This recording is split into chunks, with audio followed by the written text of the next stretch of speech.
Hello everyone, another match preview as Bournemouth prepare to go midweek to Swansea in the latest championship game. As I speak to you, we're recording this on a Friday, just getting ready for a game at Dean Court against Forest, and it got postponed. Maybe more of that to come later on. But if you're new to the channel, please subscribe. We went past 800. We're now at 813. Let's keep going. Also, at some point in this video, please hit the like button and also get your comments at the end of the video down below. Let's get on with a preview.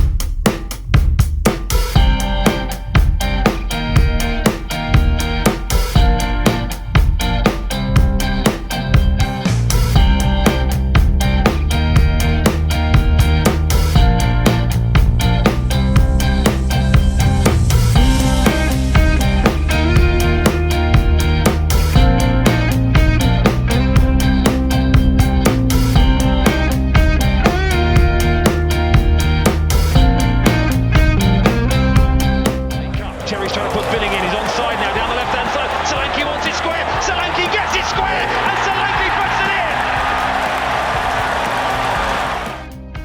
He tried to take on Bennett round the outside, it's still going to run for Leif Davis if he can get there ahead of Norton, which he does. Leif Davis is crossed, Solanke!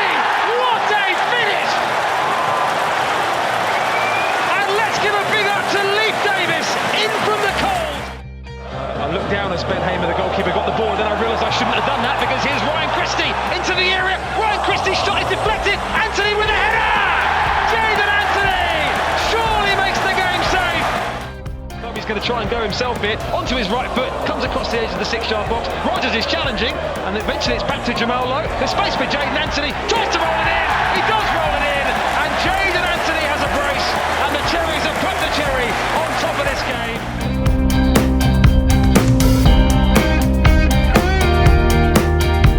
And on this match preview, I've got Jon Spark with me. How are you, Jon?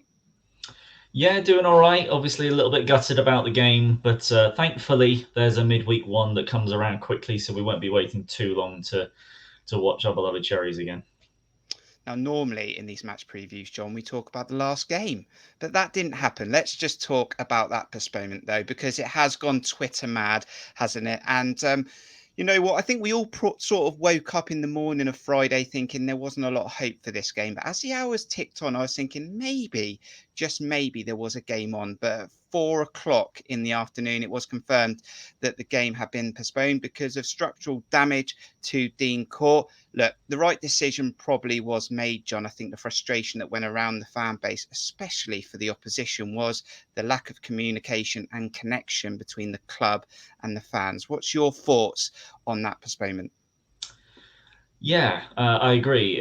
It's the decision has definitely been the correct decision has definitely been made because the notice that has come out is the fact that there was structural damage and that the safety advisors recommended that the game not take place, which would have been frustrating for all parties involved, but needed to be done, because if you can't guarantee the safety of the supporters, then the game should not take place. But you're absolutely right. Communication should definitely have been better. There was a tweet sent out or a post made on AFCB.co.uk last night to say that they would update us the following day, that being today, as soon as possible. And that notice came at 4 p.m, which is less than 4 hours before kickoff, when the vast majority of fans have already made their way, whether that be away fans or even home fans that travel from a distance. So all that needs to be said, and I've seen enough comments on Twitter about, give a brief update in the morning to say that the decision hasn't been made. They were obviously aware that there was a structural examination taking place to see if it was safe or not. When that is being done at maybe 2 o'clock or whenever that was started, a tweet can be sent out, news can get passed around. Just any small updates during the day to sort of imply that action has been taken, decision hasn't yet been made, there can at least be some level of understanding. But unfortunately, that wasn't done. The situation isn't helped by one reporter deciding to tweet out that Bournemouth had rejected the opportunity to play on a Saturday, which was quite clearly untrue. And that certainly has helped put a lot of Forest fans into a frenzy. But hopefully, as things calm down, there'll be a level of understanding. But I do feel sorry for every travelling fan, and there should certainly be a level of reimbursement. That won't happen because it's treated under act of God or whatever it will be looked at as with high winds. But it's not great for Bournemouth in terms of the likelihood that this will get postponed until the end of March, sometime in April, and we already have something of a nightmarish run-in, and this does not help things. So we're gonna find things very difficult. And starting on Tuesday, we've really got to continue to build up that gap between ourselves and the playoff pack. Definitely is going to be jam-packed schedule, and I'm sure the club really did try hard to get this game on. But okay, lessons hopefully have been learned. But let's talk about some sort of a last game, and the last game we played against Swansea, which was that first championship game between the teams this season. Now, apart from Ethan Laird giving Leif Davis a run around for 20 minutes, it was quite a comfortable day for the Cherries. A 4-0 win, 2 goals from Dom Solanke, 2 goals from Jaden Anthony. What can you remember of that 4-0 win at home? I mean, my biggest memory is the Davis assist to Dom Solanke. That's the goal that comes to mind, and one of the few things that I really remember from that game. To be honest, it was quite the domination for large parts. I wouldn't necessarily say it was the most complete performance of the season, but it's certainly up there, and it's the closest we've got to a 90-minute display all season, I would say, in terms of controlling the game both in and out of possession. And it's probably one of the only games this season where we've gone up against the back three and looked comfortable and actually been able to create chances at will. So, and obviously it's our biggest win of the season. So, there were a hell of a lot of good things to come out of that game for us. And if the game goes anything close to how that one did in midweek, we'll hopefully have some very good memories of that game and 3 points to take home.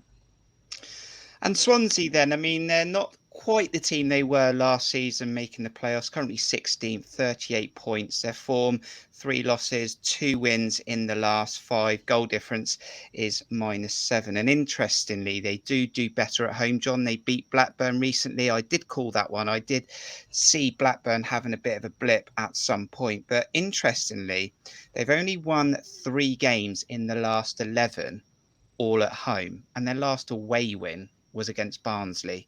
Does that tell you anything about Swansea? I'd say that doesn't tell you a lot. I think, especially when you consider the 3 teams that they have beaten is Preston, who at that point, actually, I'm not sure whether they brought their new manager in by that point. But beating Preston is still a decent result, even if they are further down the league. Beating Bristol City, who, earlier on this season, away was all their form they had. So beating them 3-1 is a pretty good result. And then obviously, as you mentioned, Blackburn, despite going down to 10 men. So that was a fantastic result for them. I think the fact that they don't do very well away, I think just shows more so how much they stick to their principles. And Russell Martin is probably, one of the most stringent managers in the entire league as to how they want to play, is how they're going to play. And if you continue to pass the ball around like you do home and away, you're going to make mistakes. And of course, Bournemouth, we took advantage of not only Swansea's issues when going up against us, but obviously our first game of the season was playing against Russell Martin against his MK Dons side, who made more than just a handful of mistakes at the back when trying to play it around. So, it's going up against strong teams. They are going to struggle, and they're still getting used to how they need to play. They're not the same teams they were last year, as you quite rightly said. And, there's still a lot of bedding in to do, I think, and a lot more players that they need to bring in to suit their style of play. But, yeah, it's that as long as they survive this season, then they'll be okay and hopefully build on next year. And 32 goals that Swansea have scored. They scored 12 of those 32 goals in the first half, and they very much rely on Pyro and Patterson, a player that was potentially linked away from them in January but didn't move and now back in the frame. He looks to get 8 goals this season, and Manning is, I think, one of their top assist makers with 4. So they have got players in their team, and we have to be wary of that. And they are at home, so we have to deal with whatever balls are going to come in the box or how they're going to try and open us up to score a goal. Yeah, absolutely. Perot is their top goal scorer with 12 this season. And has looked pretty decent at times, certainly this season. Patterson is probably their star player, although Grimes is also one of the bigger names in their side as well. But Patterson certainly more of the creator in chief, I would say, even if he doesn't get a lot of assists.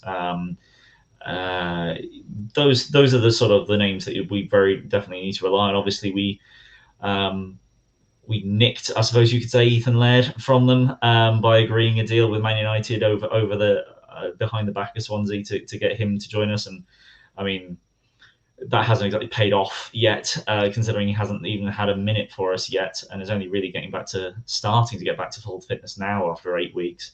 But they brought in Cyrus Christie Cyrus Christie, Mm-hmm. yes, to replace him, and he's doing a decent job, all things considered. There's definitely people to keep an eye on, but I think the general quality of the Bournemouth side, should be too much for them on the day. When you consider the kind of risks that they will take in their passing, we've just got to be patient, and the opportunities will come. If there is a positive out of not playing Nottingham Forest, let's have a look at that medical centre at Dean Court at the moment. Ethan Laird signed nearly 8 weeks in, still not played a minute. Smith, he is working himself back. I think he's back on the turf. Kiefer Moore, he's out for 2 months with a broken foot. Robbie Brady is struggling to get fit and stay fit. Cahill is struggling with a knee injury. Stanislas, has anyone seen him? Do please let us know in the comments. And Ryan Christie is hopefully not as bad as they first feared. We're going into that predicted 11 in a moment, Jon, but we did speak in January on transfer deadline day that we got a lovely squad to pick from. Not so much at the moment. Yeah, and I mean, there is obviously frustrations with the amount of players that aren't available, but I mean, we've got such a ridiculously large squad that it's not going to affect us that much unless we get 4 or 5 more injuries. I would say, Gary Cahill would be a massive loss for almost any team in the Championship, but we brought in that to replace him. Chris Mepham has barely put a foot wrong this season. He can't get a look in at the moment. And we thankfully were able to send Zeno Ibsen-Rossi out on loan in the end off to Dundee to get him some game time. Ryan Christie is a big miss. I think he's the most significant miss out of all of those, because we don't really have a replacement in that right wing slot that's a like-for-like change. But we have players that can definitely fulfill that role. Funnily enough, I think actually when Ethan Laird gets fit, I think actually might be a decent shout to put him at right wing, as an option, as a more of a dribbler on there. But obviously Dembele has come in and done fantastic. Anthony has switched over to the right and will certainly do a job out there, and scored against Birmingham from that position. But yeah, I mean, when you consider the strength and depth that we've got, we'll be absolutely fine. It's funny seeing a lot of the comments of particularly Forest fans recently, and it was the case with Peterborough fans when we postponed the game due to COVID issues a few months ago. We're really not that worried about injuries. Players are unavailable. Every team suffers with players unavailable. We would have been happy to play this game if it had gone ahead. It would have been basically the same team against us that we won against Blackpool with. So, yeah, we'll be absolutely fine. But hopefully, not too many more gets added before we start getting some players back available again. All right, you know what time it is, Jon, didn't you? Predicted 11 time.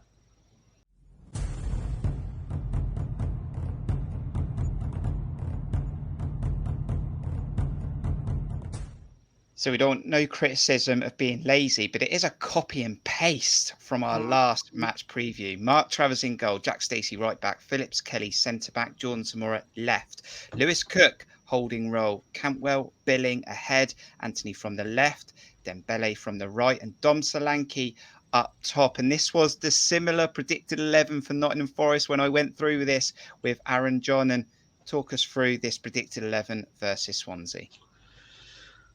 Yeah, well, I don't want to blow my own trumpet considering I was doing the preview for the Blackpool game and I called Cook and I was absolutely correct on that one in the end. But I do agree with what you and Aaron spoke about for the Forest game, thinking that Pearson would come in. I think that would have been the correct call for that game. But for this one, going up against a passing side that are going to try and press us high up the pitch, I want that press resistant, strong, very confident passer in Cook in that number 6 role. And against Blackpool, he was without a doubt one of the top 3 players on the pitch, going back to his best role. So I'm pleased to see him, starting to find some form again, and I'd be looking for him to play again in that role against Swansea. Everything else, as you say, is a copy and paste job. I think the positions of Anthony and Dembele could easily be swapped. Obviously, against Blackpool, it was Dembele on the left and Anthony on the right, as we said before the game. And I would imagine that it would continue in the same vein as the Blackpool game. There is an argument to have Anthony off the left because he will combine with Billing and Zamora as he has earlier on in the season. And, regardless of how well he played on the left, Dembele did score by coming in from the right-hand side to secure the win in the 95th minute in that game. So you could easily see this exact formation setup as well. Billy and Cantwell are just shoo-ins at the moment. There's not really going to be anyone to replace them at the moment, particularly with Lerma out. Cantwell just continues to excite. Billing, doesn't always have the best of games. He didn't play that well against Blackpool at all for me, but he could easily pull an assist or a goal out of nowhere, combining well with the likes of Cantwell and Solanke. Solanke's still looking for his 20th league goal, although he has hit 20 for the season. But that would be fantastic for him to get that. And he's got 2 against Swansea already this season. I'm sure he'd be pleased to add a few more. And then the back 5. I mean, there's no real reason to change anything about that. It's settled. It works well. And Travers continues to be my player of the season with his performances, and certainly don't see Freddie Woodman getting a look in anytime soon. Definitely not. And you were correct. You did get 11-11 last time you did this. So the pressure's on to do that again. This is our predicted 11 for this game. It's locked in. Do you agree? Disagree? Let us know in the comments.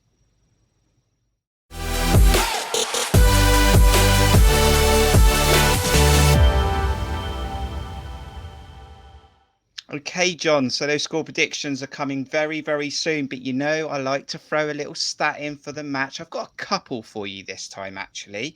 Now, one is that Bournemouth have a very good record against Swansea. And in the last 7, we haven't lost. 5 wins, 2 draws. And also, Swansea haven't even scored against us. That's a nice stat. Yeah, very nice. But I think it goes all the way back to the last 10. We've won 7 and drawn 3 out of our last several games against Swansea. It just seems to be the way of things with them, that they are another team that like to pass and like to play around. And I just think we've generally been of a similar type of team, but of stronger players. We often outmuscle them and give ourselves the opportunity to outplay them as well. And that just seems to have been the case over the last half a decade or more. I got another one though. Brucey bonus on this match preview. Swansea yet to have a penalty given to them this season. They're one of 2 teams in the Championship. Is that a surprise stat?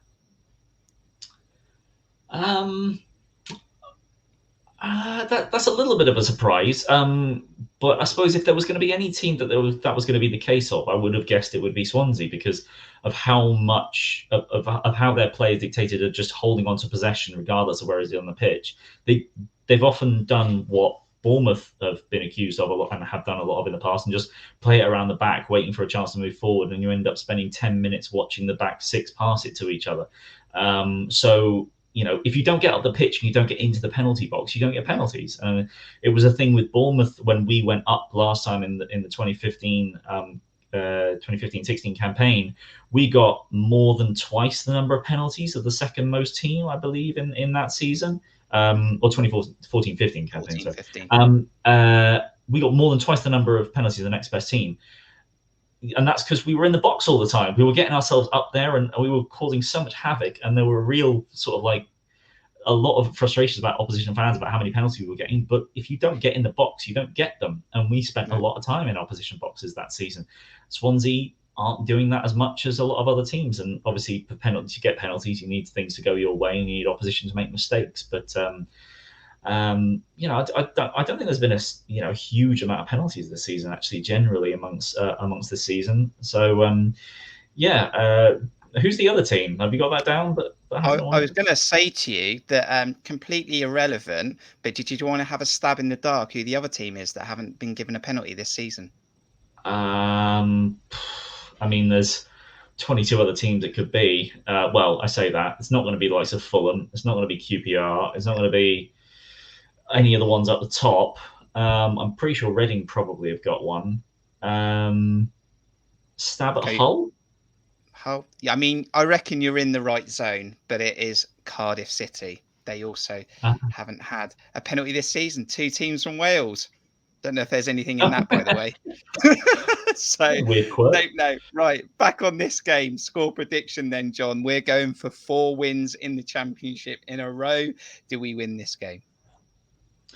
I'm confident we will. My thoughts ahead of the Forest game was probably that we would get a draw, because I think our form on paper slightly disguises our performances. I don't think we've necessarily been all that worthy of all 3 of our last 3 wins. But we're doing well enough to not lose games against a team like Swansea, where we've got such great form against them as a whole, against Russell Martin.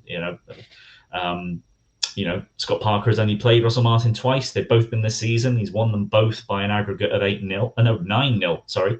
So I can only see us winning this game, and I wouldn't be surprised if we kept another clean sheet. I'd probably go with 3-0. I'm going to do it as well. It's been a long time since I've done it, I think, and it generally doesn't work when I say it, but I'm going to go for a clean sheet, and I'm going to go 2-0. I do feel very confident going into this game, even though we might not have the likes of Ryan Christie. But yeah, I'm going for 2-0 and a 3-0 for John. Make sure you put your score predictions in those comments. We'll read every single one. As we said at the start of this video, subscribe, help Cherries Red Army grow towards that 1K mark. Also hit the like button. And John, I don't know if you're available, but potentially we might do a watch along as well for this game. Tuesday night, I think, and it will be available on fan TV channels, won't it? I believe so. I think we'll try and get that one going as well as we can. So make sure you follow us across all our platforms, including Instagram and Twitter, because we'll definitely update you nearer to kickoff whether that happens. But a good chance we'll do a watch along. But John, really enjoyed you on this preview, and some really good conversations and good preparation for the next Championship match. Yeah, well, that's our job to talk about it. It's Parker's job to get the actual team ready. So hopefully he'll have done his thing with the players having had a weekend off. Well, to an extent. Let's hope they're well and truly ready for the Tuesday game. And let's hope there is a Championship match on Tuesday night. From me and John, thank you for checking out this video. We'll see you soon. Come on, the Cherries. Let's continue those wins in the Championship. Up the Cherries.